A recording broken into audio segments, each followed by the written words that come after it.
This is Jarrod Horak for the RunawayHorse.com, and I'm going to do two videos for my video race of the week this week. I'm going to do the Grade 1 Alabama from Saratoga in this video. In my next video, I'm going to do analysis of the Grade 1 Pacific Classic from Del Mar. If you're interested in my full card analysis from Del Mar, you can head on over to the RunawayHorse.com on my sales page. Pacific Classic Week full cards. They're running Thursday through Sunday. Pacific Classic Week. I'll have full cards each day. You can buy individual full cards of the whole weekly package or the weekend package as well. So head on over to the runawayhorse.com for more details if you're interested. I also have free selections, stake selections on my Del Mar page each weekend, on the Saratoga page, free stake selections from Saratoga on weekends. On the Del Mar official website, I have a free selection each day from Del Mar. And then also at HorseRacingNation.com, my Best Bets blog, where I cover a free pick from around the country each day of the year. So now we're going to get into the analysis of this video, and I'm going to do Saratoga Race 10. This is for Saturday, August 21st, 2021. The Grade 1 Alabama Stakes, $600,000 purse for 3-year-old fillies, a mile and a 16th on the main track with a scheduled post time of 6:13 p.m. Eastern Time. Number 1 in here is Crazy Beautiful. She comes off back-to-back graded victories. She won the Grade 2 Summertime Oaks at Santa Anita on May 30th, where she stalked the pace and she pulled clear to win by a length and 3/4. Last time out, she added Lasix in the Grade 3 Delaware Oaks. That race was run on a good track. A mile and a 16th on July 3rd at Delaware Park, and she stalked from 4th and she won by 6 lengths. Jose Ortiz is going to ride, and he did ride her to victory in the Grade 2 Gulfstream Park Oaks. Her only below par effort this year was a 10th place finish in the Kentucky Oaks. So she's probably going to save ground, stalking the pace, and we're going to see how far she wants to go in this race. She's been very good at a mile and a 16th, but this race is at a mile and a quarter. Number 2 is Will's Secret for trainer Dallas Stewart. She's run 9 times, and she's won 3 of those races, and she finished 3rd 4 times, so she's never finished 2nd. Last time out in the Indiana Oaks, she was very disappointing as the favorite from the inside post. She finished 6th in a 9-horse field. She was 3rd in the Kentucky Oaks and 3rd in the Ashland before that, and then she won a couple stakes races earlier this winter at the Honeybee at at Oaklawn Park, and then also at Oaklawn, the Martha Washington. So she's going to have to step it up. She's another one that really disappointing last time. Her speed figures weren't that good, and then she earned a decent number in the Kentucky Oaks when she finished 3rd, and then she regressed in the Indiana Oaks, and she meets some sharp fillies in here.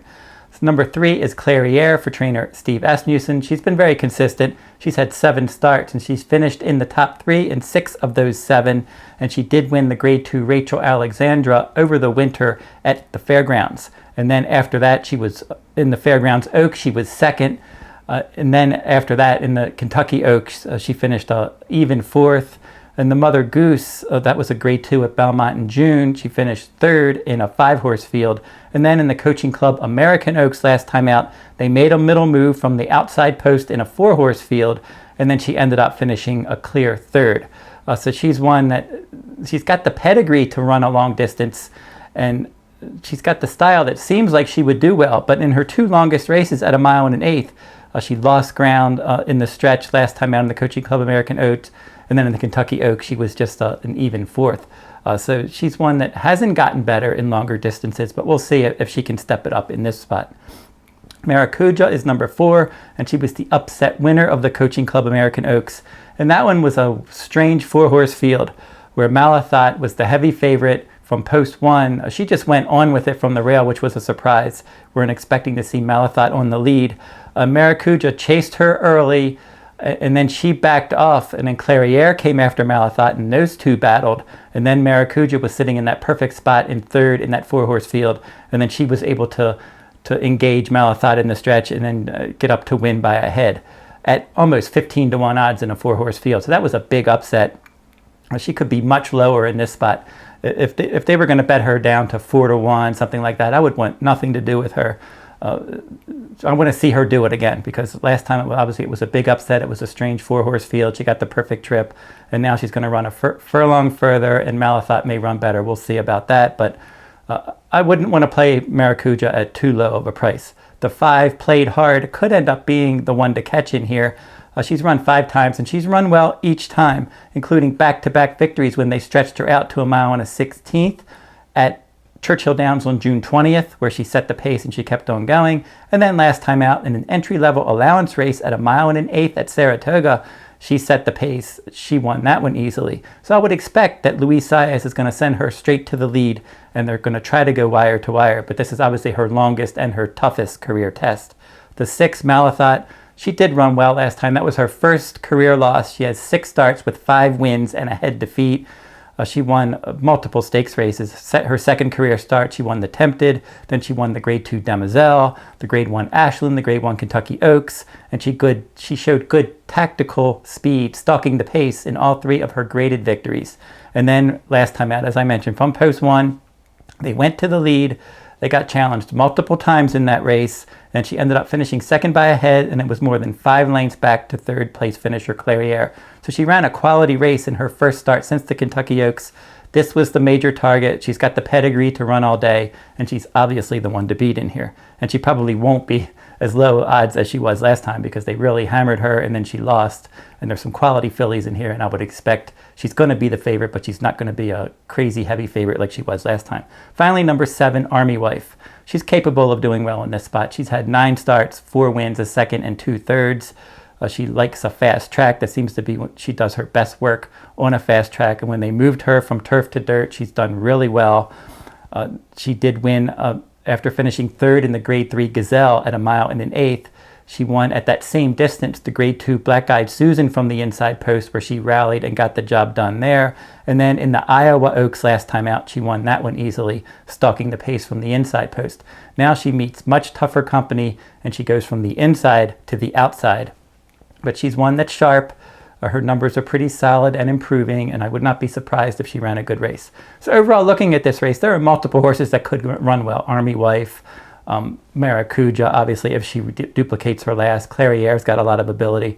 Will's Secret was good earlier this year. She may be able to hit the board. And then, obviously, Crazy Beautiful from the inside. But looking at the distance of this race, looking at how the race is going to play, based on where the horses drew, it looks like Played Hard is going to set the pace, and Malathaat is going to set a much more comfortable trip from Post 6 in this bigger field. So I can't go against Malathaat in here. I just think that she's sitting on a much bigger effort, and everything should go her way. She shouldn't have any excuses this time. Drawn out in Post 6, she has a target to chase. She should comfortably stalk the pace outside. She has a long distance pedigree. She's proven at a mile and an 1/8, a Grade 1 winner, and now she's going to go a mile and a 1/4. That should not be a problem, and I think that she's just better than these, and I think Malathaat's going to win. There's multiple ways you could go underneath. I'm not going to get too involved because there's a lot of ways that it could happen underneath, but I'm going to single Malathaat in race in wagers like the double, the pick 3, pick 4, pick 5, etc. I just think she's a single, and if I can get 2-to-1 odds, I would consider a win bet on Malathaat. But if not, I think that she's a solid single in wagers like the pick 3, pick 4, etc. So Malathaat will be my top choice in the Grade 1 Alabama. So don't forget to like, subscribe, and comment. Make some comments in the comment section. Who do you like in the Grade 1 Alabama? And that will wrap this video up, and I'll be back in a couple minutes, and I'm going to take a look at the Grade 1 Pacific Classic from Del Mar.